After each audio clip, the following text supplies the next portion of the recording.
مجھے یاد نہیں پڑتا کوئی ایک دن ایسا گزرا ہو جس میں امی ابو یاد نہ آئے. جس کے پاس ہیں پھر کیوں نہیں ان کی خدمت کرتے؟ یہ چلے جائیں گے تو پھر ملنے کے لیے قبرستان جانا پڑے گا, پھر قبر پر جا کر ان سے باتیں کرنی پڑیں گی, لیکن جواب نہیں آئے گا. تمہارے پاس ایک رحمت کا سائبان ہے. اب تو سائنس بھی یہ کہتی ہے 5-6 سال کا بچہ اور 60 سال کا بوڑھا یہ برابر ہوتا ہے. یہ زندگی کا ایک سرکل ہے, بچپن سے شروع ہوتا ہے, جوانی میں جاتا ہے, اور پھر وہاں سے 40 کے بعد عمر ڈھلنا شروع ہوتی ہے. اور بچہ جس طرح 6 سال کا ہوتا ہے نا, نارملی 60 سال 65 سال کا بندہ اسی طرح کا ہو جاتا ہے. اب مجھے ایک بات کا جواب دیجئے, 5 کے 6 سال کا بچہ آپ کے گھر میں ہو اور وہ کوئی سوال آپ سے بار بار کرے, آپ ناراض ہوتے ہیں؟ کیونکہ ہمیں یہ سمجھ آ گئی ہے کہ ابھی 6 سال کا ہے, اس کا انڈرسٹینڈنگ لیول کم ہے, اس کی لسننگ پاور کم ہے, اس کے دماغ میں ابھی اتنی وسعت نہیں ہے, بچہ ہے اس لیے ضد کر رہا ہے. جس دن آپ یہ سمجھ گئے کہ 60 سال کے بعد تقریباً کم و بیش سننا مشکل ہو جاتا ہے, سمجھنا مشکل ہو جاتا ہے, ضد آ جاتی ہے, فرمائشیں شروع ہو جاتی ہیں, اب آپ اس کو انجوائے کریں. اب اس میں چڑچڑاپن نہ لائیں کہ کیا امی روز بار بار ایک ہی بات کرتی ہو, تمہیں سمجھ تو کچھ آتا نہیں, ابو آپ کو سنائی نہیں دیتا. اللہ اکبر, تم ان سے اس طرح بات کر رہے ہو جنہوں نے تمہیں پال پوس کر بڑا کیا. اللہ کی قسم اب خدمت کا موقع آیا ہے. حقیقت کی بات بتاؤں, خوش نصیب ہے وہ اولاد جس کو ماں باپ بڑھاپے میں ملے.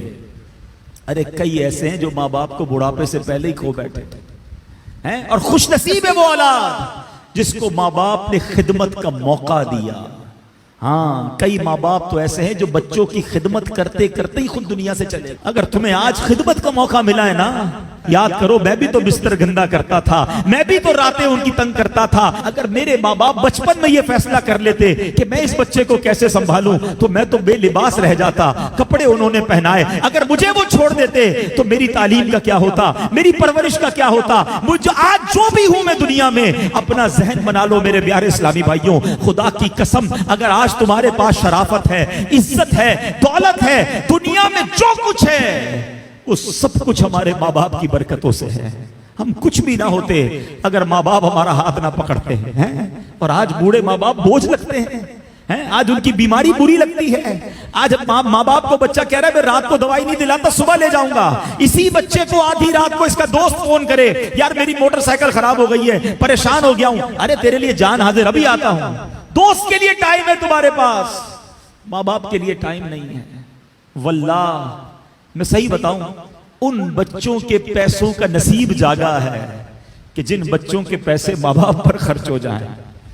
لوگ بچے یہ بھی کہہ رہے ہوتے ماں باپ کو کہ یہ میرے ہیں, میں آپ کو کیوں دوں, میں نے کمائے, تف ہے. یہ کوئی باتیں کرنے والی باپ سے, جس باپ نے اپنے پیٹ کاٹ کاٹ کر ہمیں کھلایا, اپنی خواہشیں مار مار کر. ہو سکتا ہے کبھی بچپن میں کسی کھلونے کی دکان سے ہم گزرے ہوں اور ہم نے کہا ابو یہ کھلونا لینا ہے, باپ کے جیب میں پیسے تھوڑے ہوں, باپ نے اپنے لیے کچھ خریدنے کا سوچا ہو, مگر سوچا ہوگا کوئی بات نہیں جوتے نہیں لیتا, کوئی بات نہیں آج یہ والا کھانا نہیں کھاتا, بچہ رو رہا ہے اس کو کھلونا دلا دوں. انہوں نے ہماری خواہشیں پوری کی, اور آج بچہ یہ کہہ رہا ہے کہ یہ پیسے میرے ہیں. یقین کرو تمہارے پیسوں کا نصیب جاگا ہے اگر کسی طرح تمہارے ماں باپ پر تمہارے پیسے خرچ ہو جائیں. اس سے اچھا میرے پیسوں کا, اس سے اچھا مصرف کیا ہے کہ یہ پیسہ ماں باپ کی خدمت میں خرچ ہو جائے. لیکن آج جو واقعات سننے کو مل رہے ہیں دل دہل جاتا ہے.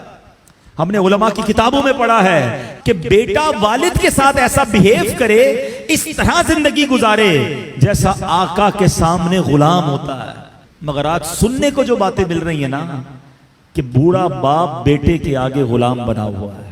وہ اولاد کیسی ہے, زبان لٹک نہیں جاتی جو ماں باپ سے ایسے بات کرے.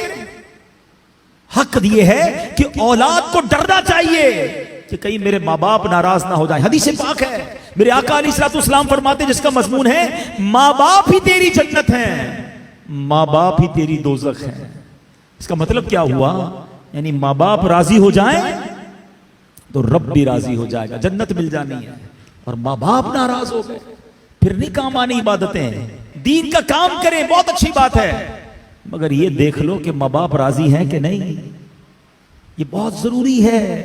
ہم بعض اوقات اس طرف سے چوک جاتے ہیں, یہ پہلا اسٹیپ ہے.